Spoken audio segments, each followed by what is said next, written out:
ఎందుకు మనకి ఈ బౌల్ మూమెంట్స్ అంత ఇంపార్టెంట్? వరల్డ్‌లో ఈ కాన్‌స్టిపేషన్‌తో 22% పాపులేషన్ సఫర్ అవుతున్నారు. యూరోపియన్ కంట్రీస్‌లో ప్రతి ఒక్క ఇయర్ 3 lakhs మెంబర్స్‌కి కొలెక్టమీ సర్జరీ జరుగుతుంది. అందుకే మనం ఈ కాన్‌స్టిపేషన్‌ని mother of all the diseases అని వైటమిన్ B1 డెఫిషియన్సీ ఉన్న వాళ్ళలో కూడా కాన్‌స్టిపేషన్ ఈ ఆక్యుపంక్చర్‌తో కాన్‌స్టిపేషన్ ఎలా క్లియర్ అవుతుంది? ఎప్పటి నుంచో పేరుకుపోయిన వేస్ట్ ని బయటకు తీయాలి అంటే ది బెస్ట్ మా ఆయుష్మాన్ క్లినిక్ లో అడ్వాన్స్డ్ మెషిన్ యూజ్ చేసి హైజెనిక్ వేలో ఈ కోలాన్ హైడ్రోథెరపీ ట్రీట్మెంట్ అనేది ఇస్తుంటాం.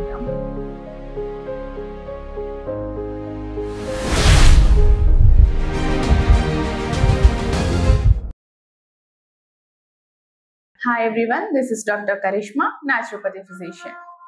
ఈరోజు మనం mother of all the disease అయిన కాన్స్టిపేషన్, అది రావడానికి గల కారణాలు ఏంటి, మా ఆయుష్మాన్లో దానికి ట్రీట్మెంట్స్ ఎలా ఉంటాయో ఒకసారి ఈ వీడియోలో తెలుసుకుందాం.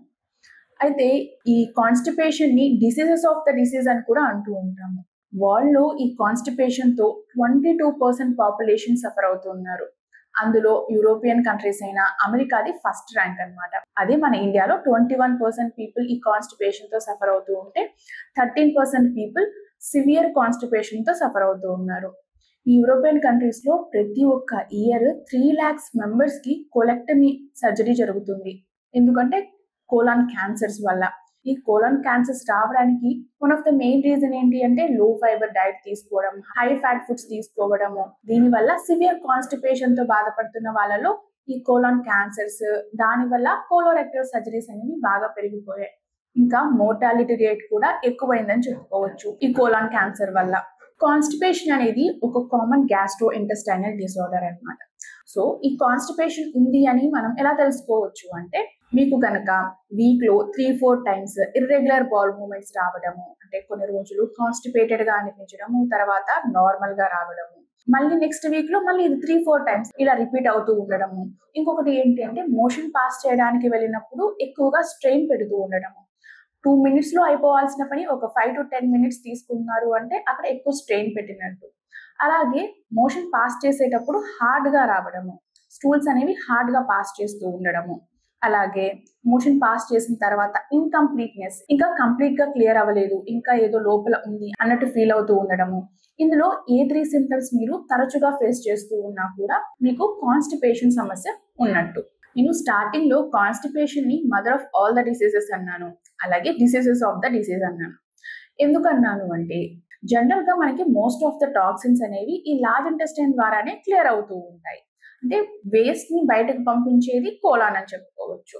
అయితే ఎందుకు మనకి ఈ బౌల్ మూమెంట్స్ అంత ఇంపార్టెంట్ అని అన్నట్లయితే, జనరల్ గా మనం ఏదైనా ఫుడ్ తీసుకున్నప్పుడు ఆ ఫుడ్ లో ఉన్న కార్బోహైడ్రేట్స్, గ్లూకోజ్ పార్ట్ అంతా కూడా మనం మౌత్ లో సలైవా ద్వారా డైజెస్ట్ అయిపోతూ ఉంటుంది. తర్వాత ఫుడ్ స్టమక్ లోకి వెళ్ళినప్పుడు అందులో ఉన్న యాసిడ్స్ ద్వారా, ఇంకా స్మాల్ ఇంటెస్టైన్స్ లో ఉన్న ఎంజైమ్స్ ద్వారా ప్రోటీన్ పార్ట్ అనేది డైజెస్ట్ అయిపోతూ ఉంటుంది. తర్వాత బైల్ యాసిడ్స్ ద్వారా ఫ్యాట్స్ డైజెస్ట్ అయిపోతూ ఉంటాయి. ఓవరాల్ గా మన ఇంటెస్టైన్స్ కి ఉన్న పెరిస్టాలిటిక్ మూవ్మెంట్స్ వల్ల టోటల్ గా ఫుడ్ అనేది డైజెస్ట్ అయిపోతూ ఉంటుంది. ఈ డైజెస్ట్ అయిపోయిన ఫుడ్ లో నుంచి న్యూట్రియంట్స్ అన్ని కూడా స్మాల్ ఇంటెస్టైన్స్ అనేవి అబ్జర్వ్ చేసుకుంటూ ఉంటాయి. ఇంకా తర్వాత ఈ లార్జ్ ఇంటెస్టైన్ లోకి వచ్చేస్తూ ఉంటుంది.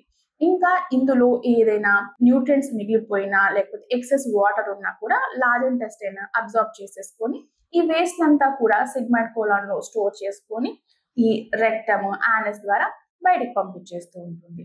ఈ ప్రాసెస్ జరగకుండా లార్జ్ ఇంటెస్టైన్ లోనే ఈ వేస్ట్ ఎక్కువ కాలం ఉండిపోవడం వల్ల ఆ వేస్ట్ లో ఉన్న టాక్సిన్స్ అన్ని బ్లడ్ సర్క్యులేషన్ లోకి కలిసిపోయి వేరే హెల్త్ ఇష్యూస్ రావడము, వేరే ఆర్గాన్స్ లో, జాయింట్స్ లో అక్యుములేట్ అయిపోవడం వల్ల జాయింట్ ఇన్ఫ్లమేషన్స్ రావడము, ఇలాంటివి ఎక్కువ గమనిస్తూ ఉంటాము.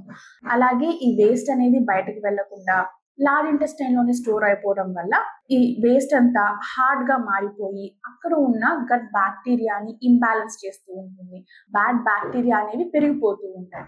ఎప్పుడైతే ఈ గట్ బ్యాక్టీరియా అనేది ఇంబ్యాలెన్స్ అవుతూ ఉంటుందో టోటల్ బాడీ కూడా ఇంబ్యాలెన్స్ అవుతూ ఉంటుంది.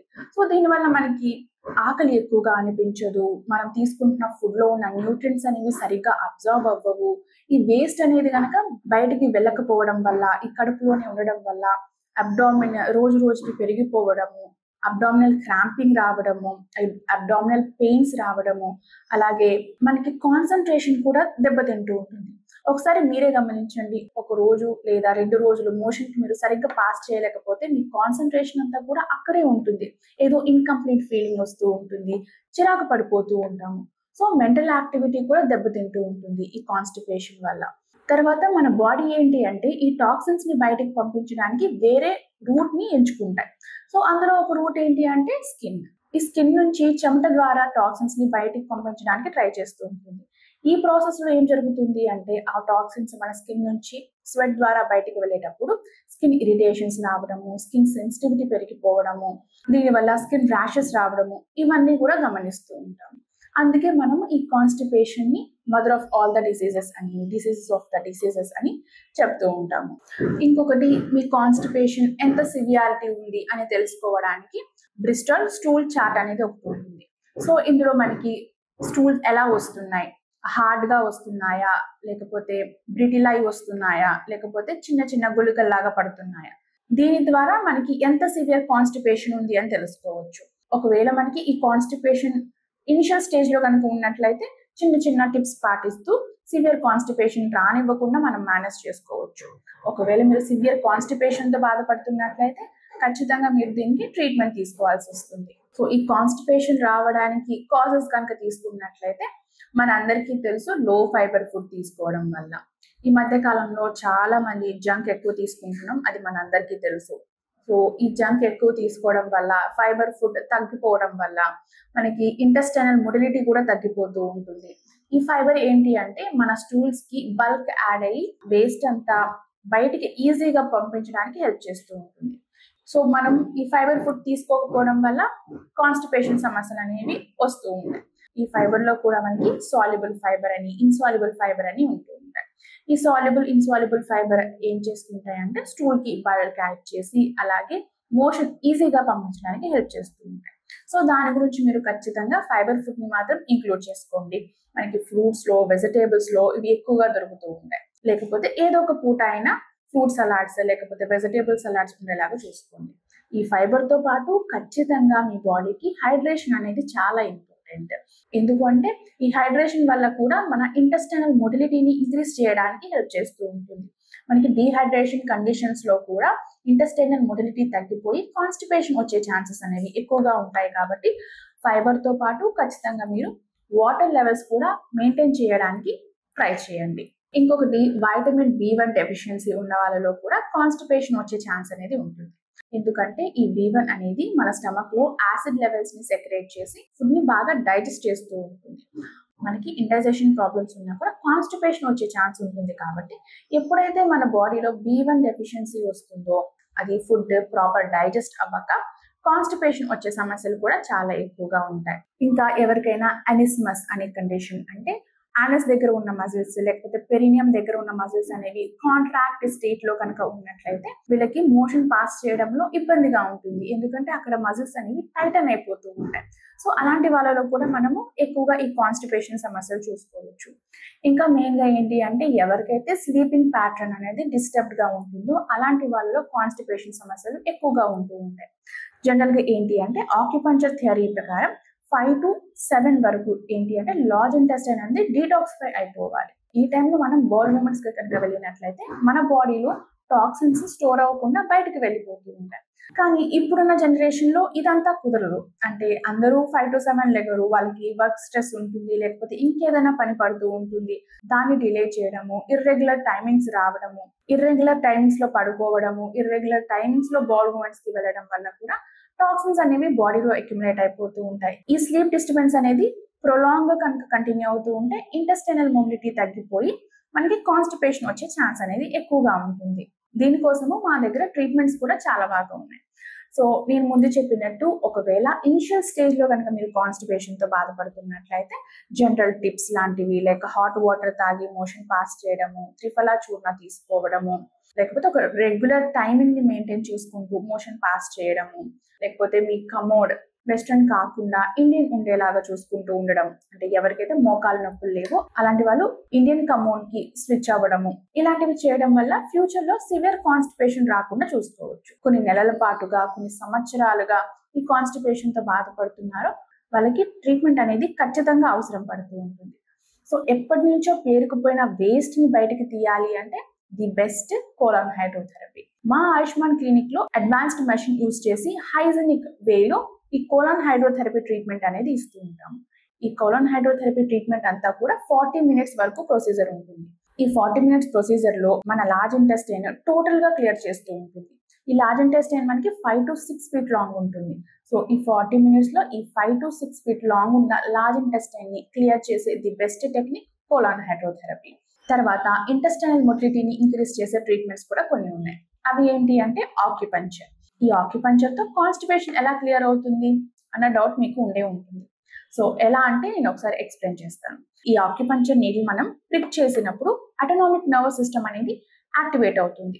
ఈ అటోనామిక్ నర్వస్ సిస్టమ్ యాక్టివేట్ అవ్వడం వల్ల మన బాడీలో ఉన్న ఇన్వాలంటరీ మజిల్స్ ఏవైతే ఉన్నాయో దాన్ని స్టిమ్యులేట్ చేయడానికి ఇది బాగా హెల్ప్ చేస్తూ ఉంటుంది. ఈ ఇన్వాలంటరీ మజిల్స్ లో ఒకటి ఏంటి అంటే లార్జ్ ఇంటెస్టైన్ అని చెప్పుకోవచ్చు. సో దాని ద్వారా ఈ ఇంటెస్టైనల్ మొటిలిటీని ఇంక్రీజ్ చేసి కాన్స్టిపేషన్ నుంచి రిలీవ్ అవ్వడానికి హెల్ప్ చేస్తూ ఉంటుంది. అంటే రెగ్యులర్ బాల్ మూవ్మెంట్స్ జరిగేలాగా హెల్ప్ చేస్తూ ఉంటుంది. ఇంకొకటి ఆక్యుపంచర్ చేయడం వల్ల మన బాడీలో గ్రెనిన్ అలాగే మొటిలిన్ హార్మోన్స్ అనేవి రిలీజ్ అవుతూ ఉంటాయి. ఈ మొటిలిన్ అనే హార్మోన్ ఏంటి అంటే పెరిస్టాల్టిక్ మూవ్మెంట్స్ ని ఇంక్రీజ్ చేయడానికి హెల్ప్ చేస్తూ ఉంటుంది. సో దీని ద్వారా కూడా ఈ మొటిలిటీని పెంచి వేస్ట్ స్ట్రక్ అవ్వకుండా బయటికి రావడానికి హెల్ప్ చేస్తూ ఉంటాయి. ఇంకొక ట్రీట్మెంట్స్ వచ్చేసరికి హైడ్రోథెరపీ ట్రీట్మెంట్స్. ఈ హైడ్రోథెరపీ ట్రీట్మెంట్స్ లో హిప్ బాత్ అనేది కాన్స్టిపేషన్ రిలీవ్ చేయడానికి బాగా హెల్ప్ చేస్తూ ఉంటుంది. ఇందులో మోస్ట్లీ మేము హాట్ లేదా వార్మ్ టెంపరేచర్స్ యూజ్ చేసుకొని హిప్ బాత్స్ అనేవి సజెస్ట్ చేస్తూ ఉంటాము. అలాగే కొన్ని హైడ్రోథెరపీ ప్యాక్స్ అయినా కోల్డ్ అబ్డామినల్ ప్యాక్ లేకపోతే కాస్ట్రాయిల్ ప్యాక్ అనేది కాన్స్టిపేషన్ రిలీవ్ చేయడానికి బాగా హెల్ప్ చేస్తూ ఉంటాయి. ఇంకొకటి మడ్ ప్యాక్ కూడా. ఈ మడ్ ప్యాక్ ఏం చేస్తుంది అంటే కాన్స్టిపేషన్ తో బాధపడుతున్న వాళ్ళలో స్టమక్ బ్లాటింగ్ కానివ్వండి, ఇండైజేషన్ రావడము, కడుపు టైట్ గా ఉండడము ఇలాంటివి ఎక్కువగా గమనిస్తూ ఉంటారు. కాబట్టి మడ్ ప్యాక్ ఇవ్వడం వల్ల స్టమక్ లో కరెక్ట్ గా యాసిడ్స్ రిలీజ్ అయ్యి ఫుడ్ బాగా డైజెస్ట్ అవ్వడానికి, ఈ అబ్డామినల్ బ్లాటింగ్, టైట్నెస్ తగ్గడానికి, డిస్కంఫర్ట్ తగ్గడానికి హెల్ప్ చేస్తూ ఉంటుంది. అలాగే కొన్ని ఆక్యుప్రెషర్ పాయింట్స్ కూడా ఈ కాన్స్టిపేషన్ రిలీవ్ చేయడానికి బాగా హెల్ప్ చేస్తూ ఉంటాయి. అలాగే మన ఇంటెస్టైనల్ యాక్టివిటీని ఇంప్రూవ్ చేయడానికి ఫిజికల్ యాక్టివిటీ కూడా అంతే ఇంపార్టెంట్. యోగా చేయాలి, అలాగే ప్రాణాయామ కూడా అంతే ఇంపార్టెంట్. అలాగే మనం ప్రాపర్ డైట్, హైడ్రేషన్ ని మెయింటైన్ చేస్తూ ప్రాపర్ టైమింగ్స్ లో లైక్ రెగ్యులర్ టైమింగ్స్ లో మోషన్ పాస్ చేస్తూ ఉండడం కనుక మెయింటైన్ చేస్తూ ఉంటే మనకి కాన్స్టిపేషన్ రాకుండా ఉండడానికి ప్రివెంట్ చేసుకోవచ్చు. అదే మీరు సివియర్ కాన్స్టిపేషన్ తో కనుక బాధపడుతున్నట్లయితే దానికి కూడా మా ఆయుష్మాన్ లో ది బెస్ట్ సొల్యూషన్ అనేది ఉంది. సో మీరు ఈ కాన్స్టిపేషన్ సమస్యని క్యూర్ చేసుకోవాలి అనుకుంటే మా స్వస్థ ఆయుష్మాన్ చికిత్సాలయానికి వచ్చి మమ్మల్ని కన్సల్ట్ అయితే కనుక ది బెస్ట్ ట్రీట్మెంట్స్ ని మీకు అందించి కాన్స్టిపేషన్ నుంచి రిలీవ్ ఇస్తాం. Thank you.